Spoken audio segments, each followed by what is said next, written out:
नमस्कार। ठोस अवस्था के इस वीडियो के माध्यम से हम क्रिस्टलों में दोष या अपूर्णता के बारे में अध्ययन करेंगे। तो क्रिस्टलों में दोष क्या होता है, किसी क्रिस्टल में दोष क्या होता है। आप जानते हैं कि क्रिस्टल की जो संरचना होती है उसमें लैटिस पॉइंट होते हैं। लैटिस पॉइंट जो होते हैं उन बिंदुओं पर घटक कण उपस्थित रहते हैं। घटक कण अपने पूर्ण क्रमिक व्यवस्था से घटक कणों का किसी भी प्रकार का विचलन अपूर्णता या दोष कहलाता है। आप जानते हैं कि ठोस में जो घटक कण होते हैं एक फिक्स ऑर्डर में अरेंज होते हैं। अगर वो इस ऑर्डर को फॉलो नहीं करते हैं, उससे विचलित हो जाते हैं, तो उसमें दोष व्याप्त हो जाता है। इसी को अपूर्णता या दोष कहते हैं। दोष मुख्यतः दो प्रकार का होता है, एक होता है बिंदु दोष और एक होता है जालक दोष। Point defect and lattice defect, ये दो तरह के डिफेक्ट होते हैं ठोस में। बिंदु दोष क्या होता है और जालक दोष क्या होता है। बिंदु दोष सामान्य आवर्ती व्यवस्था से घटक कणों का किसी भी प्रकार का विचलन बिंदु दोष कहलाता है। यह भी लगभग सिमिलर है दोष के ही। जो बिंदु दोष होता है इसमें लैटिस पॉइंट से जालक बिंदुओं से कुछ कण भिन्नता प्रदर्शित करते हैं, उन बिंदुओं पर स्थित नहीं होते हैं। बिंदु दोष दो प्रकार का होता है, एक होता है स्टाइसियोमेट्रिक दोष और दूसरा होता है नॉन स्टाइसियोमेट्रिक दोष या अस्टाइसियोमेट्रिक दोष। स्टाइसियोमेट्रिक दोष क्या होता है। स्टाइसियोमेट्रिक दोष वह दोष होता है जिसके उत्पन्न होने पर स्टाइसियोमेट्रिक दोष में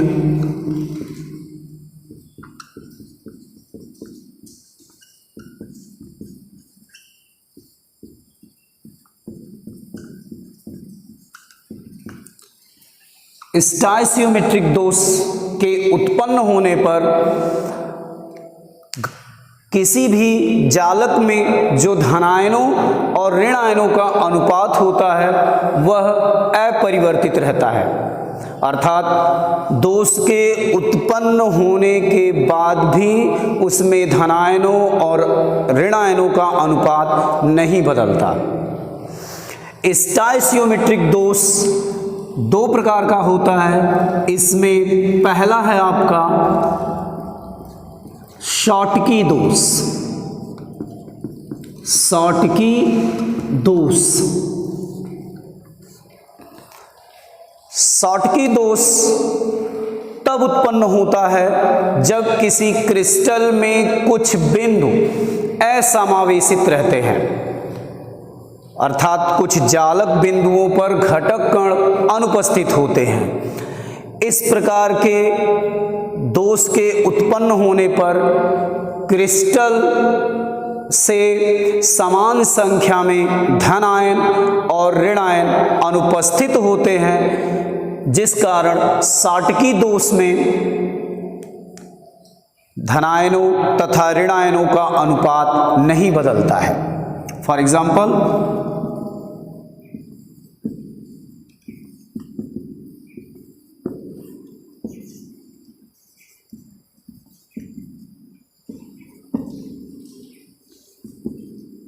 ये कोई क्रिस्टल है जो ए धनायनों और बी ऋण आयनों से बना है।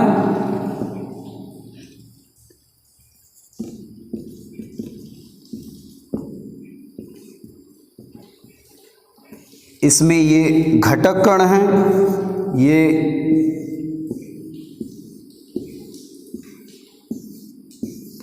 इनकी ये पूर्ण क्रमिक व्यवस्था है।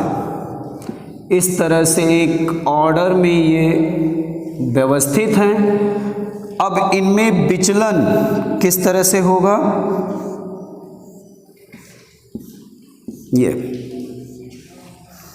ये कोई क्रिस्टल जालक है जिसमें घटक कण इस प्रकार से व्यवस्थित है। शॉटकी दोष में क्या होता है, समान संख्या में धनायन मतलब ए पॉजिटिव आयन और बी निगेटिव आयन ये अपनी स्थितियों से अनुपस्थित होते हैं, अर्थात कुछ बिंदु बिना भरे ही रह जाते हैं।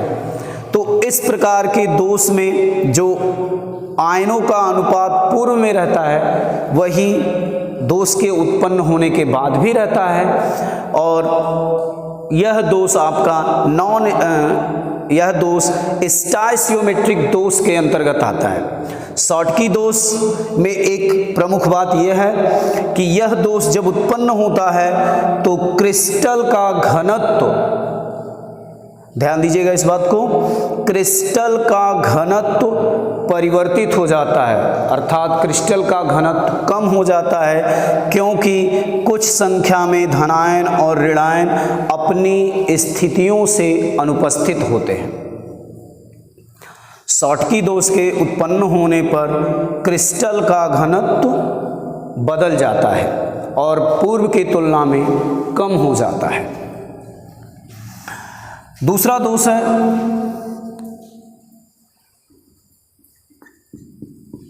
फ्रैंकिल दोष।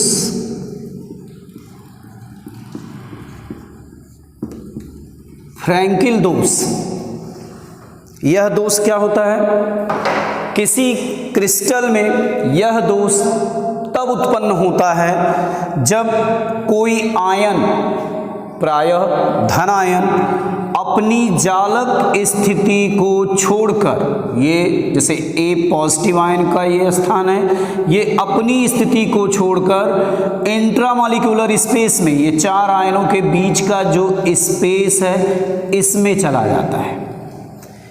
ये ए पॉजिटिव आयन यहाँ होना चाहिए, यहाँ न होकर के ये यहाँ है, अपनी स्थिति से विचलित है, इसलिए ये दोष उत्पन्न कर रहा है। दोष में किस प्रकार का दोष उत्पन्न कर रहा है, फ्रैंकिल दोष। फ्रैंकिल दोष क्या होता है, जब किसी क्रिस्टल में कोई आयन, विशेष करके धन आयन, अपने जालक स्थिति को छोड़कर अंतरा आणविक स्थान में चला जाता है, तो इस प्रकार का दोष फ्रैंकिल दोष कहलाता है। अब फ्रैंकिल दोष में जो घनत्व है वो परिवर्तित होगा या नहीं, तो इसमें ध्यान दीजिए कि फ्रैंकिल दोष में जो हमारा ए पॉजिटिव आयन है वो इसी लैटिस में है, कहीं है, गायब नहीं है।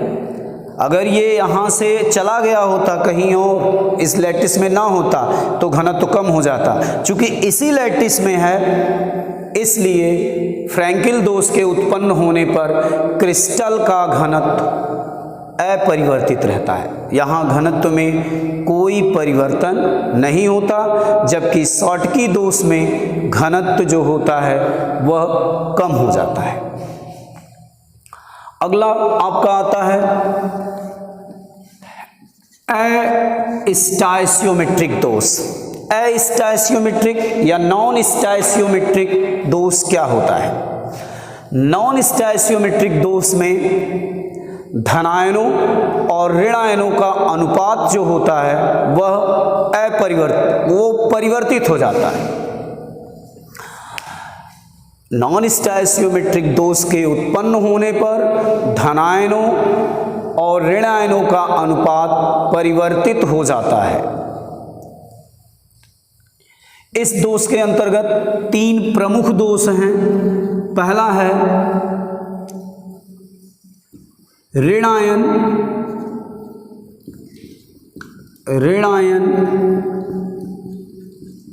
रिक्ति के कारण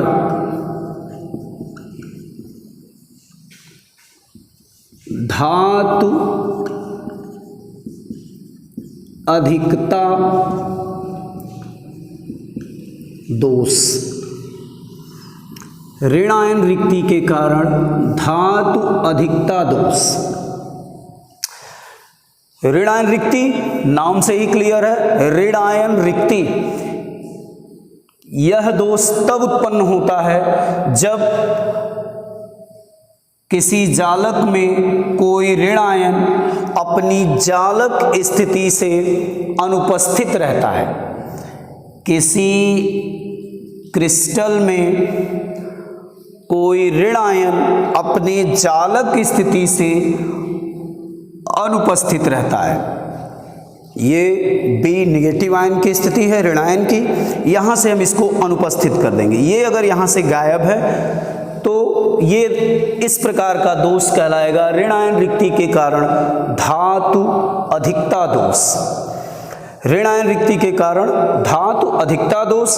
यह दोष तब उत्पन्न होता है जब कोई एक ऋणायन अपनी जालक स्थिति को छोड़कर अनुपस्थित रहता है। अब ऋणायन अनुपस्थित है तो धनायनों और ऋणायनों का अनुपात बदल जाएगा, लेकिन क्रिस्टल पे पॉजिटिवली चार्ज आ जाएगा। क्रिस्टल की उदासीनता को मेंटेन करने के लिए इस स्थान पर एक इलेक्ट्रॉन समावेशित हो जाता है। इस स्थान पर एक इलेक्ट्रॉन समावेशित हो जाता है। इस समावेशित इलेक्ट्रॉन को कहते हैं एफ केंद्र। यह एक एफ केंद्र बनाता है। एफ केंद्र के कारण क्रिस्टल जो होते हैं वो रंगीन होते हैं। रंगीन इसलिए होते हैं चूंकि यह इलेक्ट्रॉन श्वेत प्रकाश के सभी रंगों को एब्जॉर्ब कर लेता है और उसमें से किसी एक पर्टिकुलर रंग की किरणों का ही उत्सर्जन करता है, जिस कारण क्रिस्टल उस पर्टिकुलर रंग के दिखाई देते हैं। तो कभी कभी पूछा जाता है आपसे बोर्ड में कि क्रिस्टल किस कारण रंगीन होते हैं, तो कहेंगे एफ केंद्र की उपस्थिति के कारण। एफ केंद्र क्या है? ऋणायन रिक्ति में जो ऋणायन गायब होता है उसके स्थान पर जो इलेक्ट्रॉन समावेशित होता है वही इलेक्ट्रॉन एफ केंद्र बनाता है। अगला इसमें है अंतराकाशी धनायन। अंतराकाशी धनायन के कारण धातु अधिकता दोष। अंतराकाशी धनायन के कारण धातु अधिकता दोष। यह दोष तब उत्पन्न होता है जब किसी क्रिस्टल में एक अतिरिक्त धनायन अंतराकाशी स्थान में उपस्थित हो जाता है। ये देखिए, ये पूर्ण क्रमिक व्यवस्था थी। हर ए पॉजिटिव आयन के बाद एक बी माइनस आयन था, लेकिन इसमें एक एक्स्ट्रा ए पॉजिटिव आयन आ गया। इसको हम कहेंगे अंतराकाशी धनायन। अब ये अंतराकाशी धनायन आ गया तो धनावेशों की संख्या बढ़ गई, जबकि बी नेगेटिव चार्ज की संख्या वही रही, जिसके कारण धनायनों और ऋणायनों का जो अनुपात होता है वो बदल जाता है और यह दोष नॉन स्टोइचियोमेट्रिक दोष के अंतर्गत आता है। अंतराकाशी धनायन के आने से क्रिस्टल आपका वैद्युत उदासीन नहीं रहेगा। वैद्युत उदासीनता को मेंटेन करने के लिए एक इलेक्ट्रॉन भी अंतराकाशी हो जाता है। इस प्रकार क्रिस्टल की विद्युत उदासीनता बनी रहती है और इसमें धनायनों और ऋणायनों का अनुपात बदल जाता है। तीसरा इसमें है धनायन रिक्ति के कारण धनायन रिक्ति के कारण धातु न्यूनता। धनायन रिक्ति के कारण धातु न्यूनता दोष। इस प्रकार के दोष में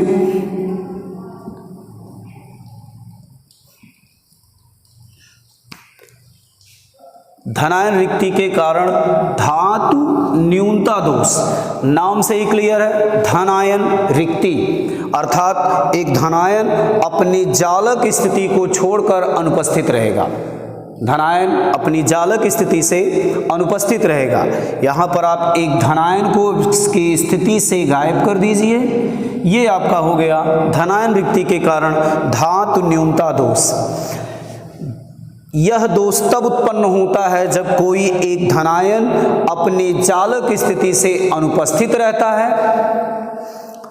क्रिस्टल की उदासीनता को बनाए रखने के लिए इस रिक्त धनायन के समीपवर्ती जो धनायन है, इसके समीपवर्ती ये है, ये है, ये है और ये है, इसके समीपवर्ती ये धनायन हैं, इनमें से कोई एक उच्च ऑक्सीकरण अवस्था प्रदर्शित करता है, अर्थात उस पर एक और चार्ज आ जाता है। ये इस तरह क्रिस्टल की वैद्युत उदासीनता बनी रहती है, परंतु इसमें धनायनों और ऋणायनों का अनुपात जो होता है वह बदल जाता है, और यह दोष भी आपका नॉन स्टाइशियोमेट्रिक दोष के अंतर्गत आता है। तो आपके स्टाइशियोमेट्रिक दोष, नॉन स्टाइशियोमेट्रिक दोष। स्टाइशियोमेट्रिक दोष में आपने पढ़ा दो तरह का, एक शॉटकी दोष, दूसरा फ्रैंकिल दोष। शॉटकी दोष में घनत्व परिवर्तित हो जाता है, जबकि फ्रैंकिल दोष में घनत्व परिवर्तित नहीं होता, और धनायन रिक्ति के कारण धातु न्यूनता दोष, ऋणायन रिक्ति के कारण धातु अधिकता दोष, अंतराकाशी धनायन के कारण धातु अधिकता दोष। ये प्रमुख दोष किसी भी क्रिस्टल में होते हैं। आगे के वीडियो में हम एकक कोष्ठिका के घनत्व की गणना, ठोस अवस्था में जो न्यूमेरिकल पोर्शन है उसका वर्णन करेंगे।